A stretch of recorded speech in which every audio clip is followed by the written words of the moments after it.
Welcome to कनीज classes. आज हम समायोजन या एडजस्टमेंट के बारे में अध्ययन करेंगे। समायोजन शब्द दो शब्दों से मिलकर बना होता है, सम प्लस आयोजन। सम का अर्थ होता है समान अथवा संतुलित होना और आयोजन का अर्थ होता है व्यवस्था अथवा कार्यक्रम। यह शब्द अंग्रेजी के एडजस्टमेंट का हिंदी रूपांतरण है, जिसका शाब्दिक अर्थ है अपनी परिस्थितियों के साथ सामंजस्य स्थापित करना। आप इस चित्र को देखिए। इस चित्र में एक व्यक्ति दिखाया गया है जो कि अपना लक्ष्य प्राप्त करना चाहता है। मान लीजिए इस व्यक्ति का लक्ष्य इंजीनियर बनना है और इंजीनियर बनने हेतु इसे बाधा का सामना करना पड़ता है, परंतु यह अपने लक्ष्य को प्राप्त करने हेतु अग्रसर रहता है। इन बाधा को पार करते हुए यह इंजीनियर बन जाता है, अर्थात यह अपना लक्ष्य प्राप्त कर लेता है और इस प्रकार यह व्यक्ति स्वस्थ समायोजन स्थापित कर लेता है। हम समायोजन को इस चित्र के माध्यम से समझने का प्रयास करते हैं। एक व्यक्ति अपने लक्ष्य को प्राप्त करना चाहता है और इस लक्ष्य की प्राप्ति के बीच में बाधा आती है। यदि वो व्यक्ति इस बाधा को पार नहीं कर पाता है, वो बार बार प्रयास करता है लेकिन बाधा को पार नहीं कर पाता है, तो वो लक्ष्य को प्राप्त क्या करेगा? नहीं कर पाएगा और इस प्रकार से उसका जो समायोजन होगा वो क्या होगा?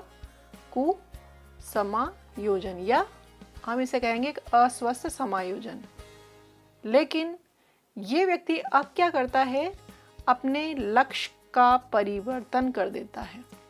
उसने क्या किया? लक्ष्य को चेंज किया और सेकंड प्रयास किया, द्वितीय प्रयास किया। अब ये दोबारा अपने परिवर्तित लक्ष्य को प्राप्त करने का प्रयास करता है और उसके रास्ते में क्या आती है? बाधाएं आती हैं और इनको ये पार कर लेता है और अपने लक्ष्य को प्राप्त कर लेता है। इस प्रकार से यह स्वस्थ समायोजन या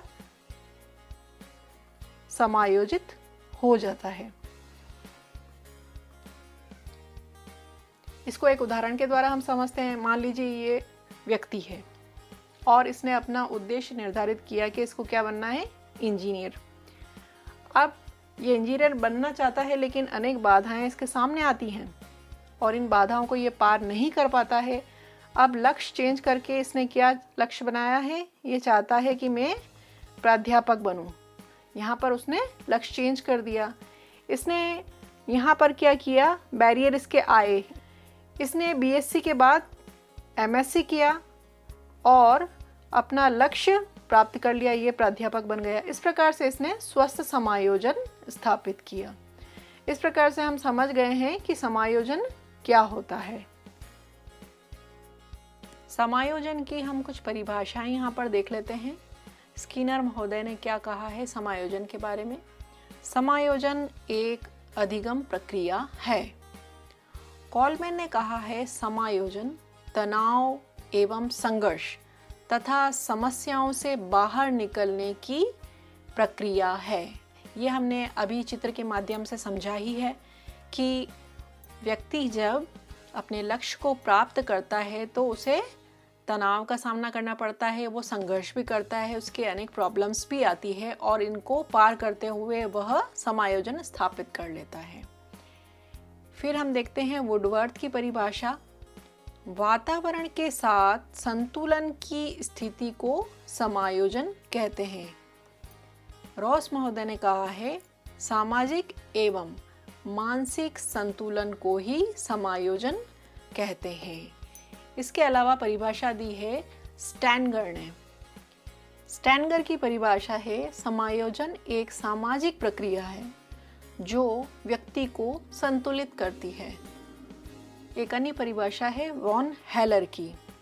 हम समायोजन शब्द को अपने आप को मनोवैज्ञानिक रूप से जीवित रखने के लिए वैसे ही प्रयोग में ला सकते हैं जैसे कि जीवशास्त्री अनुकूलन शब्द का प्रयोग किसी जीव को शारीरिक या भौतिक दृष्टि से जीवित रखने के लिए करते हैं। L.S. शेफर के अनुसार समायोजन वह प्रक्रिया है जिसके द्वारा कोई जीवधारी अपनी आवश्यकताओं तथा इन आवश्यकताओं की संतुष्टि से संबंधित परिस्थितियों में संतुलन बनाए रखता है।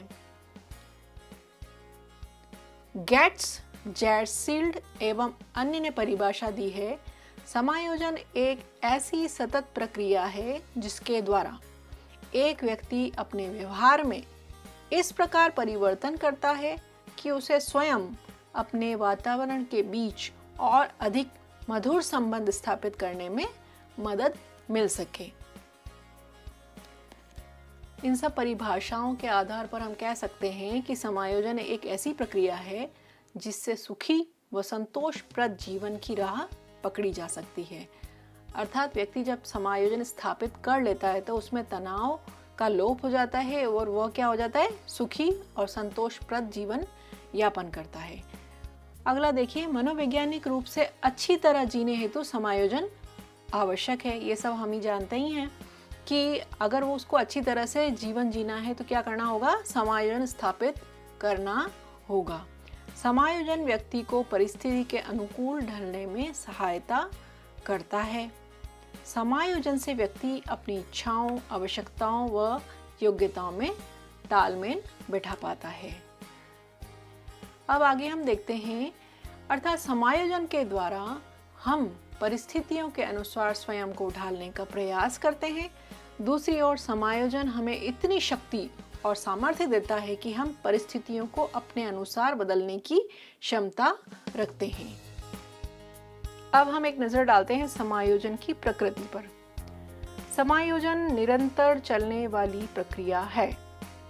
समायोजन शारीरिक व मानसिक संतुलन बनाए रखने की योग्यता है। यह व्यक्ति के व्यवहार व वातावरण दोनों में परिवर्तन करता है। समायोजन एक उपलब्धि है। समायोजन मनोवैज्ञानिक व शारीरिक दोनों है।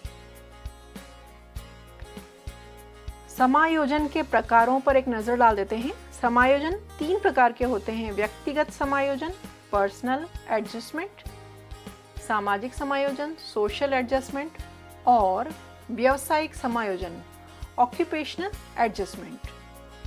व्यक्तिगत समायोजन क्या होता है? शारीरिक विकास और स्वास्थ्य संबंधी समायोजन व्यक्तिगत समायोजन कहलाते हैं। इसके अलावा मानसिक विकास और स्वास्थ्य समायोजन, संवेगात्मक समायोजन, लैंगिक समायोजन, व्यक्तिगत आवश्यकताओं से संबंधित समायोजन व्यक्तिगत समायोजन कहलाते हैं। इसके बाद आता है सामाजिक समायोजन। घर परिवार से संबंधित जो समायोजन होता है वो सामाजिक समायोजन कहलाता है। मित्र और संबंधियों से संबंधित समायोजन, पड़ोसियों और समुदाय के अन्य सदस्यों से संबंधित समायोजन, और व्यावसायिक समायोजन, व्यवसाय से संबंधित जो समायोजन होता है वो व्यावसायिक समायोजन कहलाता है। समायोजित व्यक्ति के क्या गुण और विशेषताएं होती हैं ये भी हम देख लेते हैं। इस प्रकार के व्यक्ति शारीरिक दृष्टि से समायोजित होते हैं और संवेगात्मक रूप से भी ये समायोजित होते हैं और परिपक्व होते हैं। ये जानते हैं कि इनकी क्या अच्छाइयाँ हैं और क्या कमजोरियाँ हैं। ये अपने आप को पर्याप्त सम्मान देते हैं और दूसरों का भी सम्मान करते हैं। ये पूर्ण रूप से सामाजिक रूप से समायोजित होते हैं। इनकी महत्वाकांक्षा का जो स्तर है वो उचित होता है। ये मूलभूत आवश्यकताओं की पूर्ति करने में सक्षम होते हैं। इनकी जो प्रकृति होती है वो आलोचक की नहीं होती और दोष निकालने वाली प्रकृति भी इनकी नहीं होती है। इनका व्यवहार लचीलापन लिए हुए होता है। अपने वातावरण संबंधी हालातों से ये संतुष्ट होते हैं और हालातों से संघर्ष करने की इनमें क्षमता होती है। इस प्रकार से हमने इस वीडियो में जाना कि समायोजन क्या होता है। अगले आने वाले वीडियो में हम समायोजन की विधियां, जिसके अंतर्गत प्रत्यक्ष विधियां, अप्रत्यक्ष विधियां, क्षतिपूरक विधियां और आक्रामक विधियां, इन सभी के बारे में विस्तार पूर्वक अध्ययन करेंगे।